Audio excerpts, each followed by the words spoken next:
Hey guys, tonight we slip into the creaking, oil-soaked belly of a Soviet T-34 tank, rolling across the sun-scorched steppe of Kursk in July 1943. Picture it, you're wedged inside a steel beast, the air thick with diesel fumes, your knees knocking against jagged metal edges. Outside, the horizon trembles with the distant rumble of artillery, like a storm that never breaks. You're a young Soviet tank crewman, barely trained, thrown into the largest tank battle the world has ever seen. Spoiler alert, you probably won't survive this, but let's see how long you last. So, before you get comfortable, take a moment to like the video and subscribe, but only if you genuinely enjoy what I do here. Drop a comment with your location and local time. I'm curious where you're drifting off from tonight. Now, dim the lights. Maybe turn on a fan for that soft background hum, and let's ease into tonight's journey together. You're crouched inside the T-34, your world reduced to a claustrophobic cage of rivets and levers. The tank's interior is a sauna, the summer heat baking the steel walls until they're hot enough to blister your palms. You wipe sweat from your brow, smearing grime across your face, and glance at the hatch above. It's your only escape, but opening it risks a sniper's bullet or a stray shell. The Battle of Kursk, this sprawling clash of steel and will, is already legendary, even as you live it. Historians note it as the turning point on the Eastern Front, where the Soviet Red Army faced off against Germany's Wehrmacht in a duel of over 6,000 tanks. That's no exaggeration. Official Soviet records tally nearly 3,000 Soviet tanks alone in the southern sector. You're just one cog in this grinding machine, your T-34 one of thousands crawling across the steppe. Your crewmates are packed in tight, a driver hunched over his controls, a gunner squinting through a periscope, and a loader whose curses bounce off the walls every time a shell jams. The commander, a wiry guy with a voice like gravel, barks orders you barely understand. The tank smells like a mix of sweat, gunpowder, and something faintly like burnt toast, probably the wiring. You're the radio operator, which sounds fancy but mostly means fiddling with a crackling box that only works half the time. Fun fact, some Soviet tank crews, short on proper equipment, used empty vodka bottles as insulators for their radio wires. Resourceful, right? You wonder if your radio's one of those jury-rigged miracles. The T-34's engine growls to life, shaking your bones. You brace yourself, one hand gripping a metal rung, the other clutching a crumpled photo of your family back in some village you can barely remember. The steppe outside stretches endless, all golden grass and shallow hills, but it's no pastoral postcard, it's a killing field. German panzers lurk out there's leak deadly tigers and panthers, with guns that can punch through your armor like it's tinfoil. Your T-34 is tough, with its sloped armor that deflects shells better than most, but it's not invincible. Historians still argue whether the T-34's design edge, its sloped plates, inspired by earlier Soviet experiments, gave you a real chance against Germany's heavier tanks. You don't care about the debate, you just want to live through the day. You shift in your seat, or what passes for a hard metal bench that's already numbing your legs. The noise is relentless. The engines roar, the clank of treads, the creak of suspension springs. You try to focus, but your mind drifts to the propaganda posters back at base, promising victory and glory. Glory feels far away when you're sweating through your uniform, wondering if the next shell has your name on it. Here's a little joke to lighten the mood. Why did the T-34 go to therapy? Too many explosive relationships. You chuckle under your breath, but the commander shoots you a look, so you shut up fast. Outside, the battle's already started. You hear it through the hull-distant booms, the screech of metal on metal, the faint screams of men caught in the open. Your job is to keep the radio alive, passing messages between tanks. But the static is so bad, you're mostly guessing what HQ wants. The commander yells for you to relay coordinates, and you fumble with the dials, praying the signal holds. Every second feels like an eternity, and you're only just beginning. The steppe is waiting, and so is the enemy. You're rolling across Kursk's endless steppe now, the T-34's treads chewing up the dry, golden grass beneath you. The horizon stretches flat and unforgiving, a sea of earth pocked with shell craters and smouldering wrecks. The summer sun beats down, turning your tank into a rolling oven, and the air inside smells like hot metal and desperation. You squint through a tiny vision slit, catching glimpses of the vast battlefield, hundreds of tanks, Soviet and German, dotting the landscape like ants swarming a spilled picnic. The Battle of Kursk, July 1943, is a monster. The largest tank clash in history, with over 6,000 armoured vehicles locked in a deadly dance across these plains. You're just one speck in this chaos, your T-34 grinding forward, kicking up clouds of dust that sting your eyes and coat your throat. The steppe itself feels alive, almost mocking you with its openness. There's nowhere to hide, no forests, no mountains, just rolling hills and shallow gullies that offer little cover. You're exposed, and you know it. The Germans are out there, their panthers and tigers prowling with guns that can hit you from a kilometre away. Your T-34's 76mm cannon is solid, but it struggles against the thicker armour of those beasts. You've heard stories of Soviet crews ramming enemy tanks out of sheer desperation, quaint little tactic called tyranning. Nobody in your crew mentions it, but you all know it's an option if things go south. A quirky tidbit. Some Soviet tankers painted fake cannon barrels on their turrets to spook German gunners into thinking they were facing heavier guns. You glance at your turret and sigh, no such luck for you. Your commander, Ivan, keeps his eyes glued to the periscope, muttering about German positions. He's got a habit of chewing on a matchstick, which you're pretty sure he stole from the quartermaster's stash. Keep moving, he says, as if you've got a choice. The driver, Sasha, curses the uneven ground, wrestling the controls to avoid getting stuck in a ditch. You're still on radio duty, but the signals are mess-static and garbled voices, like ghosts arguing in a storm. You fiddle with the dials, trying to catch a clear order, but it's like tuning a radio in a thunderstorm. The loader, Misha, is humming an old folk tune, probably to keep his nerves in check. You envy his calm, but you're too busy wiping sweat off your face to join in. The steppe's deceptive beauty hides its dangers. You spot a patch of wildflowers, somehow untouched by the war, and it's almost laughable nature, just carrying on while you're dodging death. Here's a joke for you. Why's the steppe such a bad host?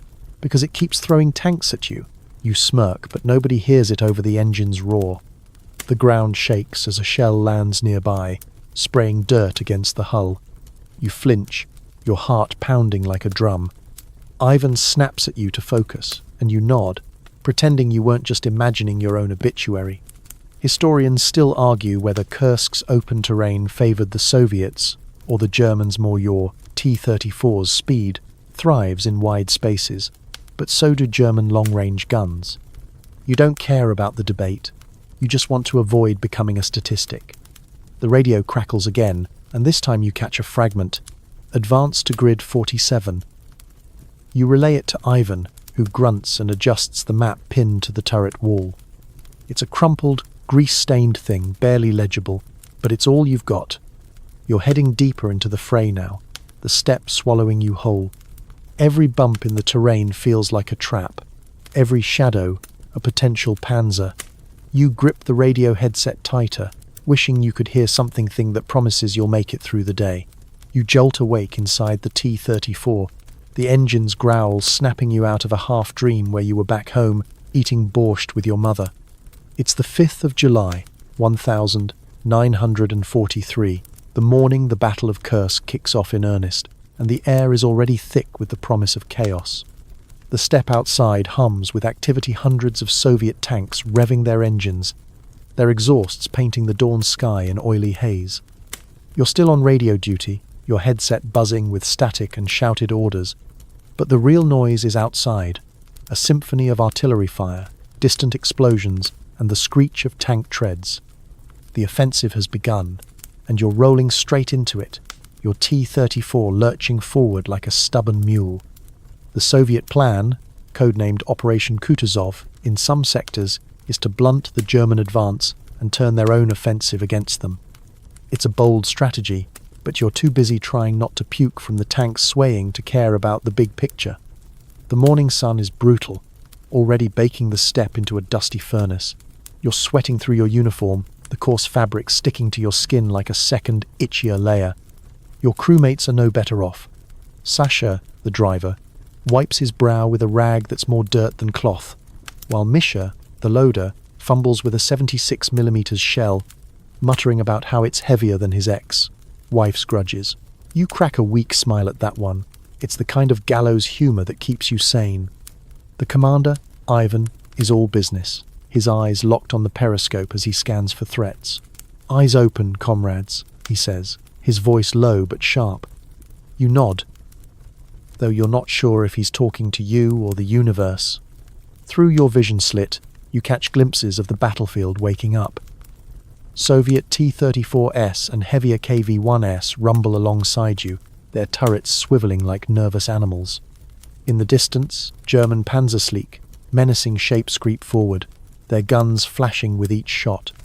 The ground trembles as a shell lands too close, spraying dirt against the hull. You flinch, your fingers tightening on the radio dials. The Battle of Kursk, historians will later say, marked the moment the Red Army seized the initiative, with over 800,000 Soviet troops facing a German force desperate to regain momentum after Stalingrad. But right now, you're just trying to keep your breakfast down. A quirky detail sticks with you.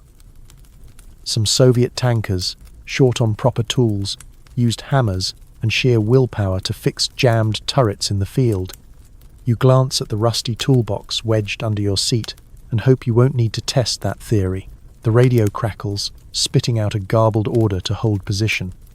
You relay it to Ivan, who curses under his breath-holding still makes you a sitting duck.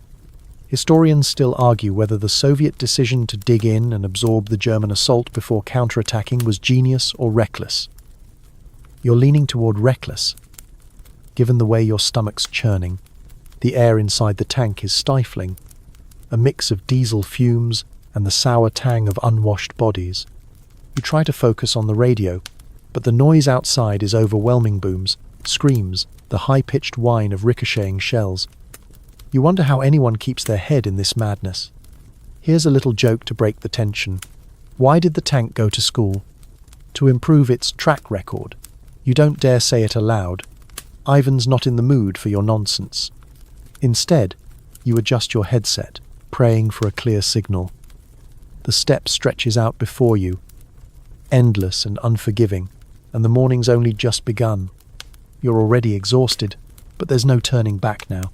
You're still rattling along in the T-34, the steppe's endless horizon blurring through your vision slit as the battle's chaos swirls around you. Inside, the air's a swamp of sweat and tension, your crewmates' faces glistening under the dim glow of the tank's lone bulb. You're on radio duty, but the headset static is starting to feel like a personal insult. The morning of the 5th of July, 1943, has already stretched into a lifetime, and now you're getting to know your crew, four strangers thrown together by war, bound by the shared knowledge that this steel box might be your coffin. The Battle of Kursk is in full swing, and you're deep in the southern sector, where Soviet and German tanks trade blows like heavyweight boxers. The Red Army's goal is to grind down the German offensive, but right now, you're just trying to keep your cool in this rolling sauna. Ivan, the commander, is a wiry man with a permanent scowl and a habit of tapping his foot when he's nervous, which is always. He's from some village near Moscow, and you're pretty sure he's seen more battles than birthdays. Sasha, the driver, is a hulking guy with a laugh like a foghorn, though he's not laughing now as he wrestles the tank's stubborn controls. Misha, the loader, is the joker of the group, always muttering one-liners, like how the T-34's suspension is rougher than his mother-in-law's cooking. Then there's Kolya, the gunner, quiet as a ghost, his eyes always darting, like he's expecting a shell to punch through the hull any second. You? You're the radio operator, the rookie, still learning the dials and praying you don't mess up a critical message. You pass around a chunk of stale rye bread, your breakfast ration, and it tastes like cardboard soaked in regret. The canteen's almost empty, and you take a tiny sip, savoring the lukewarm water like it's fine wine. The tank's interior is a maze of sharp edges and dangling wires, and you've already got a bruise from banging your knee into a lever. A mainstream fact: the T-34's production was a Soviet miracle, with over 35,000 built by 1943, churned out in factories under constant threat of bombing. But miracles don't make the seats any softer. A quirky tidbit: some crews carved their initials into the turret's interior, like leaving a graffiti tag for posterity, whoever salvages the wreck. You glance at the bare metal near your station and wonder if you'll leave your own mark. The radio crackles and you lean in, straining to hear over the engine's roar. It's a garbled order to adjust course toward a nearby ridge. You relay it to Ivan, who grunts and points at the map, his matchstick bobbing between his teeth. Outside, the steppe is a graveyard of smouldering tanks, some Soviet, some German, their turrets twisted like broken toys. You catch a whiff of burning oil through the vents and try not to think about what it means. Historians still argue whether the Soviet crew's camaraderie forged in moments like this, sharing bread and bad, jokes gave them an edge over the more disciplined but less personal German units. You're not sure it matters when a Panzer's gun is aimed at you. Misha cracks a joke. Why's our tank so moody? It's got too many exhausting days. You snort, but Ivan glares, so you focus on the radio again. The crew's banter is your lifeline, a reminder that you're not alone in this rattling death trap. You swap stories to pass the time. Sasha talks about his farm, Misha about a girl he swears he'll marry if he survives. You mumble something about your village, but the words feel hollow. The tank lurches over a ditch, and you grab a rung to steady yourself, your heart racing. The ridge is close now, and with it, the enemy. You're not ready, but the war doesn't care. You're hunched over in the T-34, your eyes burning as you squint through the gunner's periscope, filling in for Collier while he catches a quick breather. The steppe outside is a blur of dust and heat, the Battle of Kursk raging on as the sun climbs higher on this July day in 1943. The periscope's lens is scratched, the view distorted like a funhouse mirror, but you make out the dark shapes of German panzers lurking in the distance, panthers maybe, or worse, tigers. Their long-barreled guns glint under the sun, and you feel a knot tighten in your gut. Your job right now is to aim the T-34's 76mm cannon, a task that feels like threading a needle in a hurricane. The tank sways over the uneven steppe, each jolt threatening to throw your aim off. You're no gunner, but Collier's hands were shaking too badly, so here you are, praying you don't miss. The turret's cramped, the air thick with the acrid tang of gunpowder from earlier shots. You adjust the periscope, your fingers slick with sweat, and try to line up a target. Ivan, the commander, barks coordinates from his perch, his voice hoarse from shouting over the engine's roar. "Target at 2 o'clock, 800 meters, he yells, and you swivel the turret, the gears grinding like an old mill. The T-34's cannon is reliable, but against a Tiger's thick frontal armor, you need a lucky shota, a lot of them. Historical records show Kursk's southern front saw Soviet tanks fire thousands of rounds daily, often with mixed results against Germany's heavier machines. You don't know the stats, but you know a miss means death. You spot a Panzer IV, its angular hull half hidden behind a low rise. You hold your breath, adjusting the sight's crosshairs, your heart pounding like a jackhammer. Misha, the loader, slams a shell into the breach, muttering something about how the cannon's temperamental today. "Like my cousin after vodka," he jokes, and you force a chuckle, though your mouth's dry as the steppe outside. You press the firing pedal, and the tank shakes as the shell rockets out, the recoil jarring your bones. A plume of dust erupts near the Panzerklose, but no hit.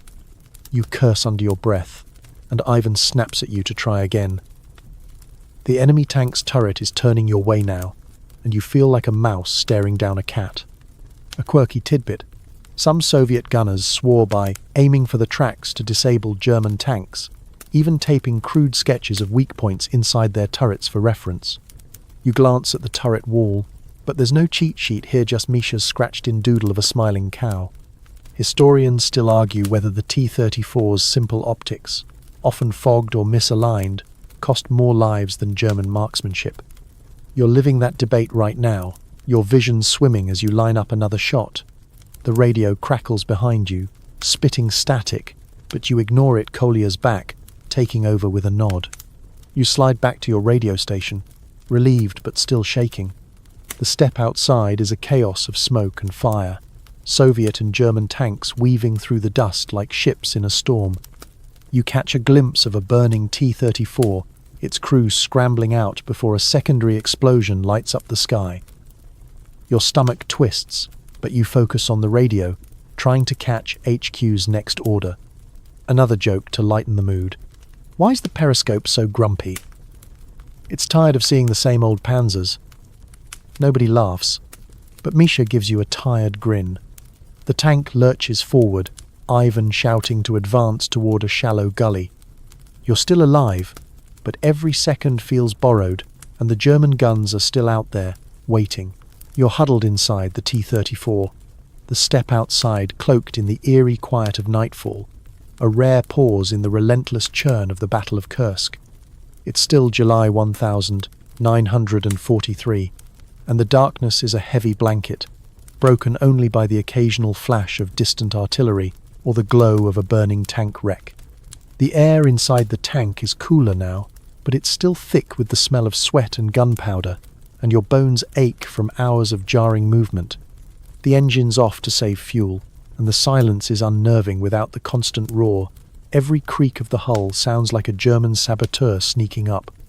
You're on radio duty, but the headset's quiet, and you're not sure if that's a blessing or a curse.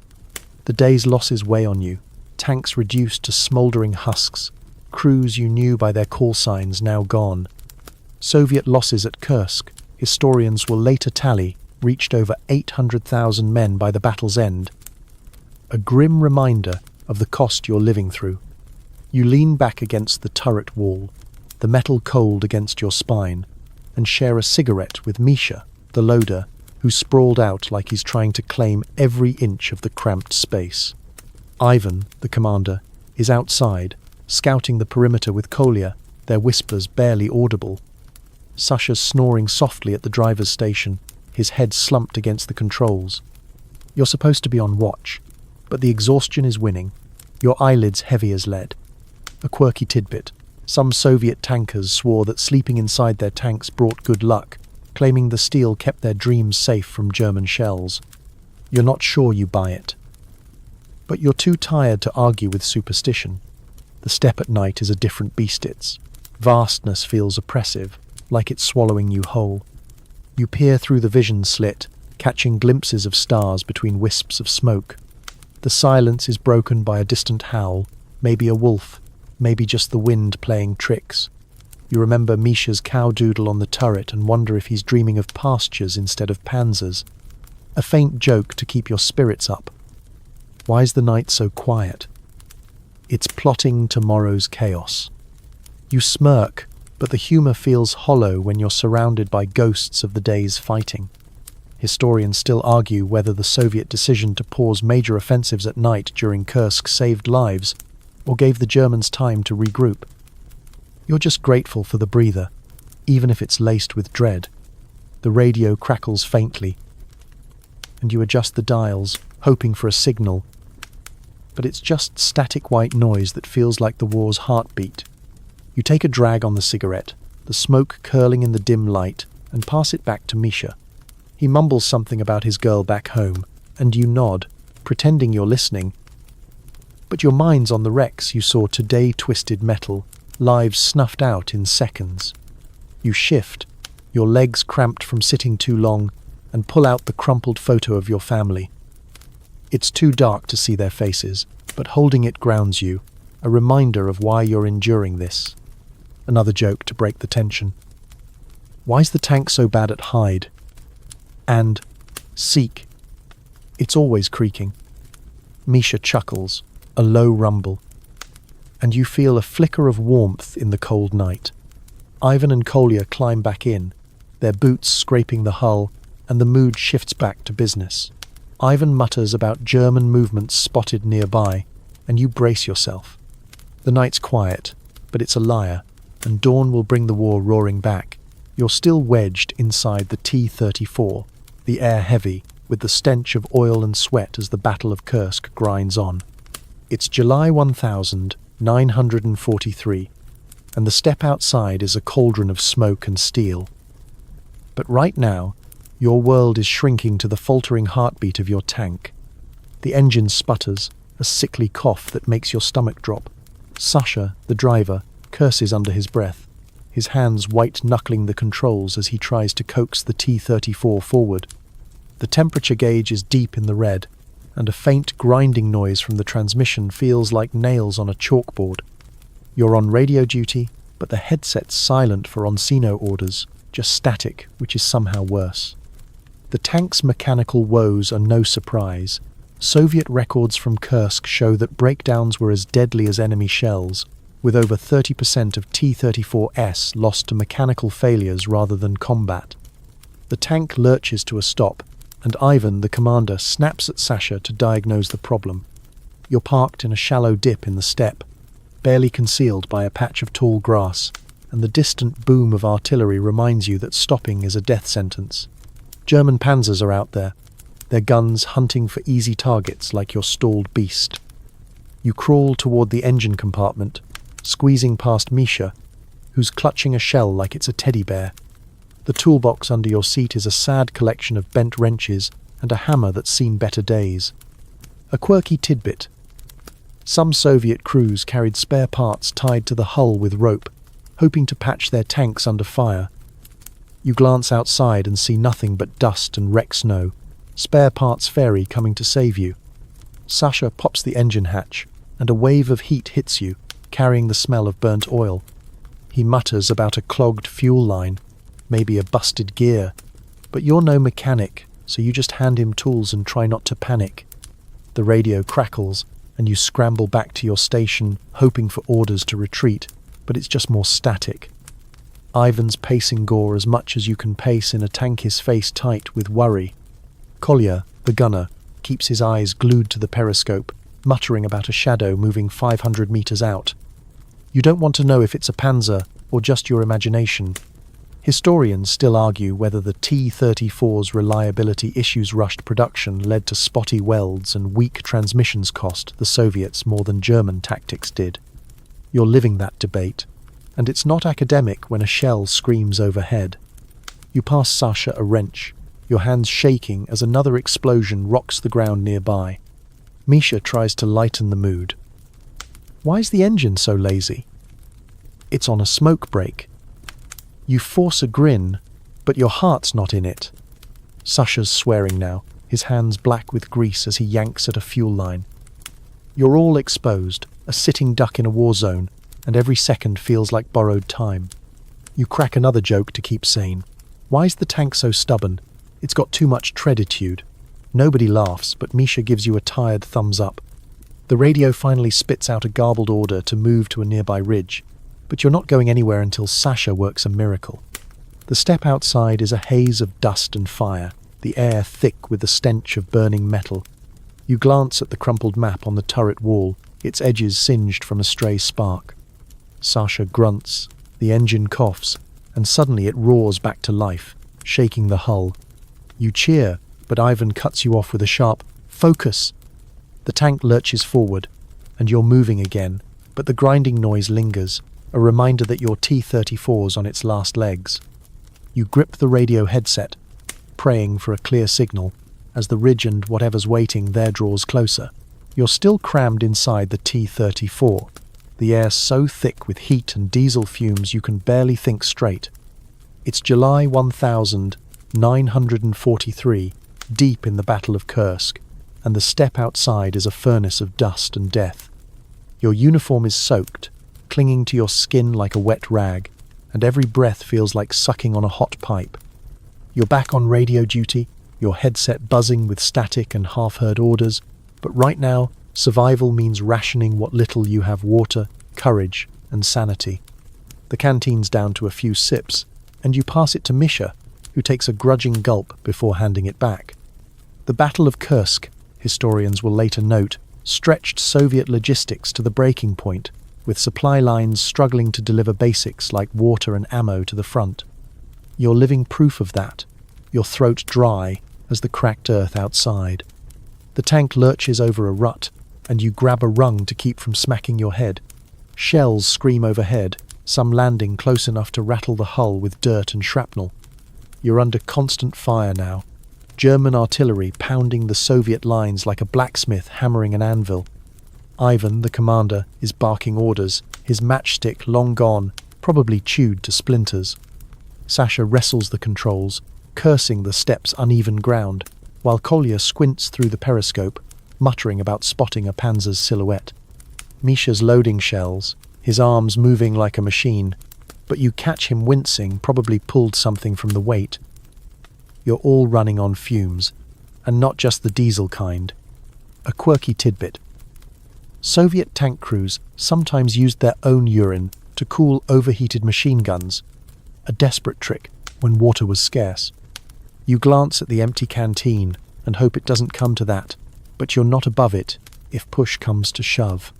The radio crackles, and you lean in, trying to decipher a garbled message about holding a nearby ridge. You relay it to Ivan, who nods grimly, his face streaked with grime. The T-34's engine groans, the temperature gauge creeping into the red. You're rationing courage now, every moment a battle to keep panic at bay. A shell explodes nearby, and you flinch, your heart racing like a spooked horse. Historians still argue whether the Soviet strategy of absorbing German attacks at Kursk burning through men and machines was worth the cost in lives. You don't have the luxury of that debate, you're just trying to stay alive. The tank's interior is a sweatbox, the walls hot enough to cook an egg. You wipe your face with a sleeve, leaving a smear of dirt, and try to focus on the radio. Misha cracks a joke. Why's this tank so hot? It's got a crush on the sun. You force a laugh, but it's weak, drowned out by another explosion outside.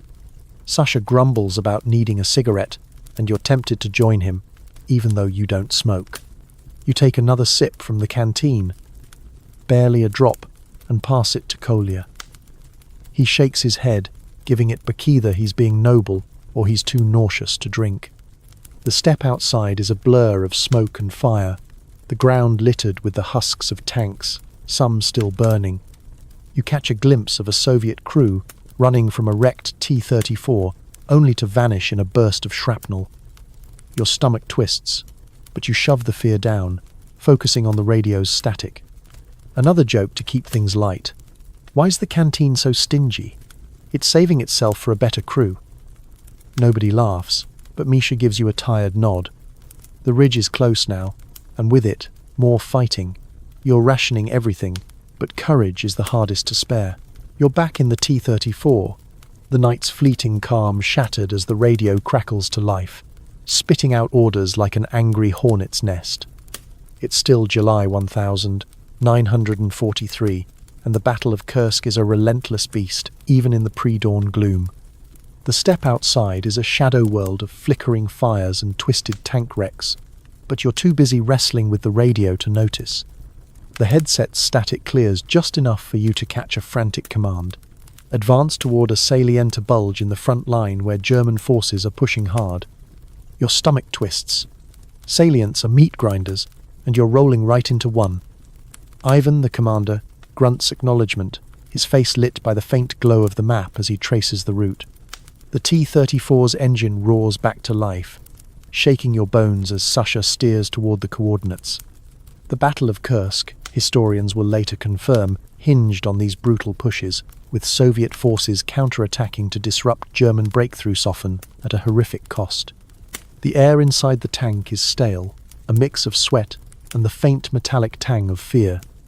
You're on radio duty, relaying messages between bursts of static, your fingers fumbling with the dials as the tank lurches over the uneven steppe. Misha's loading shells, his usual jokes replaced by a grim focus, while Kolya scans the periscope for threats. The salient's a death trap, you know it, German panzers and anti-tank guns waiting to pounce. You catch a glimpse through the vision slit, the horizons glowing faintly, not from dawn but from artillery flashes. A quirky tidbit. Some Soviet radio operators used coded phrases inspired by local slang, like "send the cabbage for an ammo resupply." You wish you had some cabbage or anything to make this feel less like a suicide run. Ivan's barking coordinates now, his voice sharp despite the exhaustion etched into his face. You relay the orders to nearby tanks, praying the signal holds. The T-34's treads grind through the dirt, kicking up clouds of dust that seep through the vents and coat your throat. You're all running on fumes, literal and figurative, after days of fighting. Historians still argue whether the Soviet High Command's obsession with rapid counterattacks at Kursk, like this push into the salient, was a stroke of genius or a reckless gamble that bled the Red Army dry. You're not sure it matters when you're the one rolling toward the jaws of the enemy. A shell explodes nearby, the shockwave rattling the hull and making your ears ring. You flinch, your hands slipping on the radio dials, and Misha mutters something about the Germans having better aim than his old hunting dog. You force a smile humours your lifeline, even now. Here's a joke to keep it together. Why's the radio so moody? It's tired of bad connections. Nobody laughs, but Misha gives you a nod, his hands steady as he preps another shell. The tank's interior is a pressure cooker, the walls vibrating with every distant blast. You spot a flicker of movement outside a German panzer, maybe, or just a trick of the light. Collier's already adjusting the turret, his face pale but focused. You lean into the radio, catching a new order. Hold the salient at all costs.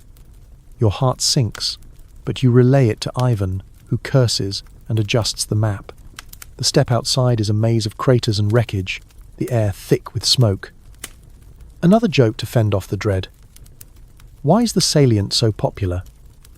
It's got all the best explosions. It's weak, but it keeps you from screaming. The tank pushes forward, the salient looming like a storm cloud. You're not sure what's worse, the German guns waiting for you, or the fact that you're starting to get used to this madness.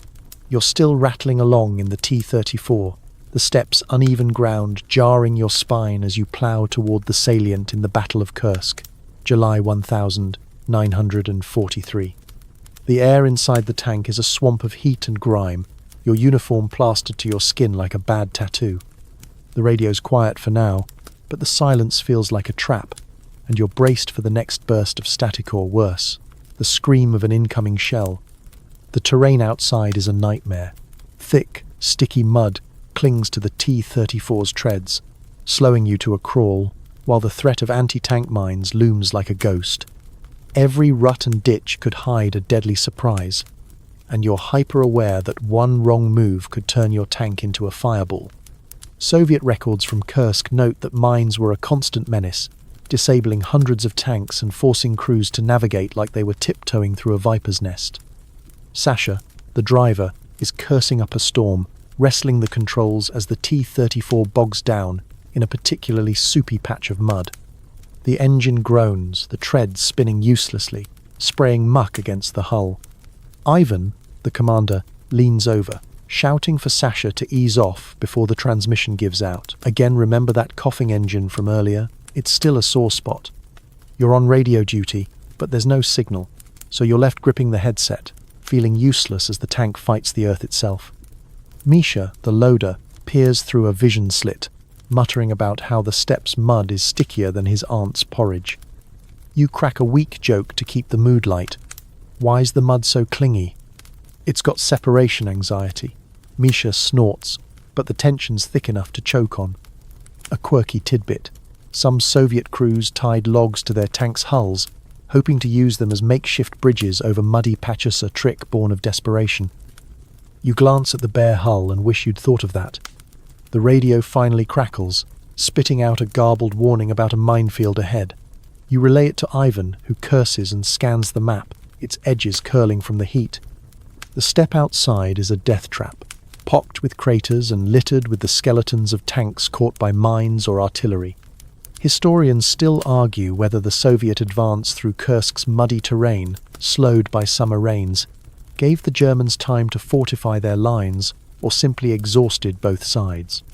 You're too busy praying Sasha can free the tank to care about the debate. Another shell lands nearby, the explosion sending a shudder through the hull. You flinch, your hands tightening on the radio dials, and Kolya swivels the turret, scanning for threats. The mud's grip loosens, and the T-34 lurches forward, treads grinding as Sasha whoops in triumph. But the victory's short. Lived you're still in mine country, and every meter feels like a gamble. Another joke to keep your nerves steady. Why's the steppe such a bad neighbor? It keeps planting mines. Nobody laughs, but Misha gives you a tired grin. The salient's close now, and the mud's just the start. German guns are waiting, and you're rolling right into their sights. You adjust the headset, hoping for a clear order, but the static's back, mocking you as the tank crawls on. You're lurching through the steppe in your T-34. The mud-caked treads barely keeping you moving. As the Battle of Kursk roars on in July 1943, the air inside the tank is a suffocating mix of diesel fumes and sweat, your head pounding from the constant jolts. You're heading straight into the heart of the salient, where the clash at Prokhorovka, one of the war's fiercest tank battles, is unfolding. The radio crackles with frantic reports of Soviet and German tanks colliding in a chaotic scrum, shells screaming in every direction. You're on radio duty, your fingers trembling as you try to decipher orders through the static. But the noise outside is deafening. The boom of cannons, the screech of ricochets, and the earth-shaking blasts of exploding tanks. Prokhorovka, historians will later say, saw over 800 tanks, Soviet and German, locked in a brutal, close-range brawl on the 12th of July, a single day that turned the steppe into a graveyard of steel. The T-34 shakes as a shell grazes the turret, the impact ringing in your ears like a struck bell. Ivan, the commander, is shouting coordinates, his voice raw as he directs Kolya to aim for a German Panzer IV barely 300 meters away. Kolya's hands are steady, but his face is pale, his eyes locked on the periscope. Misha slams a shell into the breach, muttering about how the cannon's pickier than his old schoolteacher. You relay a garbled order to advance, your heart racing as the tank surges forward, straight into the chaos. The steppe outside is a blur of fire and smoke, tanks weaving and firing like dueling knights. You catch a glimpse of a burning T-34, its crew scrambling out, only to vanish in a burst of shrapnel. A quirky tidbit.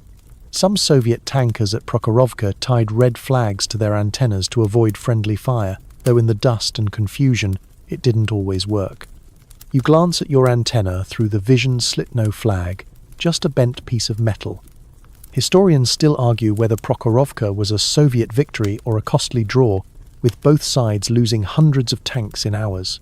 You don't care about the score, you just want to survive this madness. The radio spits out another order hole delineated. You pass it to Ivan, who curses and adjusts the map, its corners singed from a stray spark. A German shell explodes nearby, spraying dirt against the hull, and you flinch, your headset slipping. Kolya fires, the cannon's roar shaking your bones, and you see the Panzer IV erupt in flames. Misha cheers, but it's short-lived. A tiger's silhouette looms in the dust, its gun swiveling toward you. You crack a joke to keep from panicking. Why's the battlefield so loud? It's throwing a tank tantrum. Nobody laughs, but Misha gives you a quick nod. The tank lurches forward, weaving through craters, as Ivan shouts for Sasha to find cover. There's no cover, just open steppe and more enemies. Another joke. Why's Prokhorovka so crowded? Every tank wants to be famous. It's weak, but it keeps you grounded. You're in the thick of it now, the air thick with smoke and the stench of burning metal. The radio's alive with desperate voice, other crews calling for support, reporting losses. You relay what you can, your voice hoarse, as the T-34 dodges another shell. The steppe is a slaughterhouse, and you're just one more target, but you keep moving, keep fighting, because stopping means dying. You're still rattling through the chaos of Prokhorovka in your T-34, the Battle of Kursk at its fever pitch in July 1943. The steppe outside is a hellscape of fire and twisted metal, the air thick with smoke that stings your eyes through the vision slits. The tank's interior is a furnace, your uniform soaked with sweat, but the real weight is the dread in your chest. Your gunner, Kolya, is wounded. Slumped against the turret, with a gash across his arm from a jagged piece of shrapnel that punched through a weak spot in the hull. His face is pale, his breathing shallow, and you're dragging him toward the hatch, your hands slippery with his blood and your own sweat. The Battle of Kursk, historians will later note, saw staggering casualties, over 800,000 Soviet losses, including countless tank crews like yours, caught in the meat grinder of close-quarters combat. Ivan's shouting for you to move faster, his voice cracking as he takes over the periscope, while Misha scrambles to load the cannon alone. Sasha keeps the tank moving, weaving through craters, but every jolt makes Kolya groan. You're no medic, but you tear a strip from your shirt, wrapping it around his arm to stem the bleeding. The radio's screaming with static and panicked voices, but you ignore it. Your world is this wounded comrade, and the German panzers still hunting you. A quirky tidbit: some Soviet crews carried homemade first aid kits stuffed with vodka, soaked rags as makeshift antiseptics. You wish you had some of that vodka now, for Kolya's wound or your nerves. The step outside is a blur of destruction-burning tanks, scattered debris, and the distant silhouettes of German tigers. You shove Kolya toward the hatch, praying the medics at the rear can save him.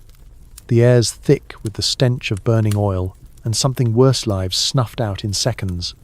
Historians still argue whether the Soviet tactic of pushing crews to fight on, even when wounded, was heroic or inhumane, given the desperate need to hold the line.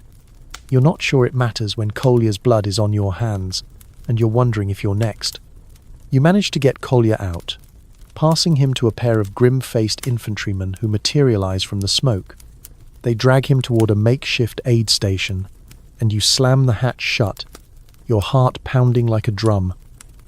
Ivan's back on the periscope, barking at Misha to fire at a Panzer IV closing in. The cannon roars, the recoil shaking the tank, and you see a flash of fire in the distance, maybe a hit, maybe not. You stumble back to the radio, your hands shaking as you try to catch a signal. A weak joke to keep from cracking. Why's the tank so messy? It's got too many bloody battles. Misha doesn't laugh, his eyes fixed on the next shell. The T-34 lurches forward, Sasha cursing as he dodges a crater. You're down a man now, and the weight of that sits heavy. Another joke, because you don't know what else to do.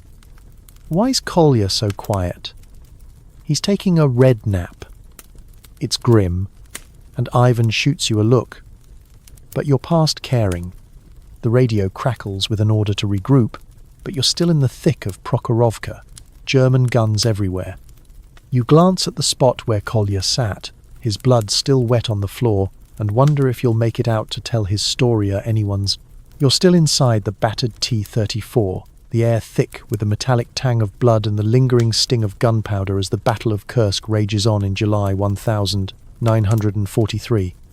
The steppe outside Prokhorovka is a smouldering wasteland, littered with the husks of tanks and the echoes of artillery. Kolya's gone, dragged off to an aid station, and the empty space where he sat feels like a hole in your chest. You're back on radio duty, but your hands are still sticky with his blood, and the headset's static feels like it's mocking your exhaustion. The tank's Rekit's armor scarred, the engine wheezing like an old man after that breakdown a few days back. Ivan's barking orders, his voice hoarse, while Misha doubles as loader and gunner, his arms trembling from the strain. Sasha keeps the T-34 moving, but every jolt reminds you how fragile this steel beast is. Your job now is to patch the tank, a desperate bid to keep it rolling through this hell. The toolbox is a sad affair of wrenches, a hammer, and some wire that looks like it was scavenged from a fence. You're crawling around the turret, patching a crack in the hull with a scrap of metal Misha found in the mud.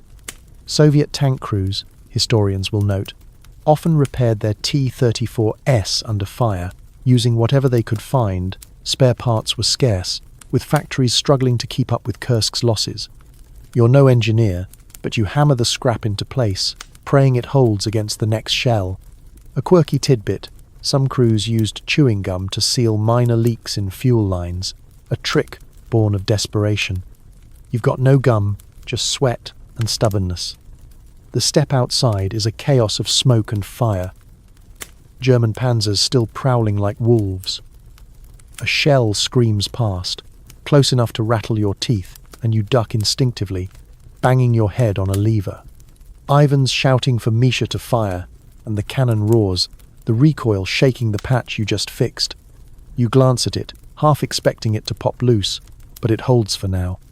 The radio crackles with a faint order to fall back to a nearby ridge, and you relay it, your voice cracking from thirst. Historians still argue whether the Soviet reliance on field repairs at Kursk stretched their resources too thin or showcased their resilience. You're too busy wiping grime from your face to care, your hands black with oil and dirt. Misha, panting from loading shells, mutters a joke. "Why's the tank so picky? It only likes custom repairs." You force a chuckle, but it's hollow. Kolya's absence is too raw. You crawl back to the radio, dodging a dangling wire that's sparking ominously. Another joke to keep sane. "Why's the toolbox so sad?" "It's tired of fixing our mistakes." Nobody laughs, but Misha gives you a tired nod. The T-34 lurches forward, the engine groaning as Sasha steers toward the ridge. You spot a burned-out Panzer through the vision slit, its turret twisted like a broken toy, and wonder if your patch job will outlast it. The radio's alive again, spitting orders, but you're barely listening. Your world is this creaking tank and the faint hope it'll carry you through another day. You're still rattling along in the T-34, the steppe around you a scarred expanse of smoke and ruin, as the Battle of Kursk grinds toward its brutal climax in July 1943. The air inside the tank is a choking mix of diesel fumes and the sour tang of exhaustion, your eyes burning from days without proper sleep. Kolya's absence haunts the cramped space, his blood still staining the floor, but you're too drained to dwell on it. The radio's spitting static, your headset a lifeline to orders you barely understand anymore. The tide of the battle is shifting, Soviet forces are pushing back, but the cost is etched in the burning wrecks littering the steppe. Historians will later say Kursk marked the moment Germany's offensive stalled, with the Red Army's counterattacks reclaiming ground at a staggering price. Over 2,000 Soviet tanks lost in the southern sector alone. You're just trying to keep your tank moving, one creaking meter at a time. The horizon is a haze of rising smoke, the sun barely piercing through the dust kicked up by tanks and artillery. Ivan's voice is hoarse, shouting for Sasha to steer toward a low hill where Soviet lines are regrouping. Misha's loading shells with shaking hands, his usual banter replaced by a grim focus. You're on radio duty, catching fragments of orders to hold the line, but the signal's weak, like the war's trying to drown you out. The T-34's armor is pockmarked, your makeshift repairs from earlier holding barely. A quirky tidbit. Some Soviet crews painted their tanks with mud to blend into the steppe, a desperate camouflage when paint was scarce. Your tank's too scarred for that trick, its hull a patchwork of dents and welds. A German shell explodes nearby, the shockwave rocking the tank and spraying dirt through the vents. You flinch, your heart racing as you grip the radio dials. Ivan's scanning the periscope, muttering about a Tiger tank 600 meters out, its guns swiveling like a predator's gaze. Misha fires, the cannon's roar shaking your bones, but the shot misses, kicking up a plume of earth. You relay a garbled order to advance, your voice cracking from thirst and fear. Historians still argue whether the Soviet push at Kursk, bleeding men and machines, was a strategic masterstroke or a Pyrrhic victory that left both sides reeling. You don't care, you're just trying to survive this hill, this moment, this war. Misha tries to lighten the mood. Why's the steppe so smoky? It's auditioning for a drama. You force a smile, but it's weak. Your mind on the Tiger out there. Another joke to keep from cracking. Why's the tank so tired? It's been running from Tigers all day. Nobody laughs, but Misha gives you a weary nod. The T-34 grinds forward, the engine groaning like it's begging for a break. You catch a glimpse of Soviet tanks rallying on the hill, their silhouettes faint against the smoke. The radio crackles with a new order dig in and hold, but the German guns are still firing, and the steppe feels like it's closing in. You wipe sweat from your eyes, your hands trembling, and wonder if you'll see the dawn or just more smoke. You're still inside the battered T-34, The steppe around you, a shattered landscape of craters and smouldering wrecks as the Battle of Kursk stumbles toward its end in July 1943. The dawn is breaking, a pale light filtering through the smoke, casting long shadows over the scarred earth. Your body aches, your eyes gritty from sleepless nights, and the air inside the tank is a stale mix of sweat and metal. The radio's gone quiet, its static replaced by an eerie silence that feels heavier than the artillery barrages. The Soviet counteroffensive is gaining ground. Historians will later confirm, with the Red Army's relentless push at Kursk breaking the German advance over 3,000 tanks destroyed on both sides in this brutal slog. But right now, you're just a weary crewman emerging from the chaos, your T-34 limping toward a Soviet rally point on a low hill.